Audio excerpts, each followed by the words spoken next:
Sir, এই নিন 1,00,000 টাকা। আমার বাবার খুব শখ, আমাদের একটা গাড়ি দিন তো। আরে ভিখারি, এখান থেকে চলে যা। 1,00,000-এ গাড়ির টায়ারটাও আসবে না রে। আয়নায় নিজের চেহারা দেখেছিস কোনোদিন?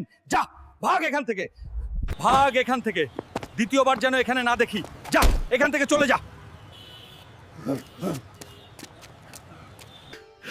বাবা, আজ আমরা গরিব, তাই ওরা আমাদের কুকুরের মতো বের করে দিল। কিন্তু আমি কথা দিচ্ছি বাবা। ইঞ্জিনিয়ার সাহেব, আমার একটা কাজের খুব দরকার। আপনি কি আমাকে একটা কাজ দিতে পারেন? ভাই, আমাদের এখানে তো লোক ভর্তি, আপনি অন্য জায়গায় চেষ্টা করুন। আরে ভাই, এখানেও তো কাজ পেলাম না। এখন আমি বাবার স্বপ্ন কিভাবে পূরণ করব? এসো এসো, চাইনিজ পহেলওয়ানকে হারাও আর জিতে নাও 10 কোটি টাকা। আরে আমি হারাবো রে চাইনিজ বডি বিল্ডারকে। আরে এখানে কোনো মায়ের লাল আছে যে চাইনিজ পহেলওয়ানকে হারাতে পারে? দুই বাংলায় এমন কোন পুরুষ আছে যে আমার সঙ্গে লড়বে?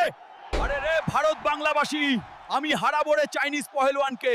তোমরা শুধু লাইক সাবস্ক্রাইব করে কমেন্টে তোমাদের জেলার নাম লিখে যাও। এই নে 5 কোটি। এখন গাড়ি বের কর, জলদি জলদি রে। জি স্যার, জি স্যার। শোনো ভাই, সময় বদলাতে সময় লাগে না, তাই গরিব দেখে কাউকে কখনো অপমান করো না। মনে রেখো,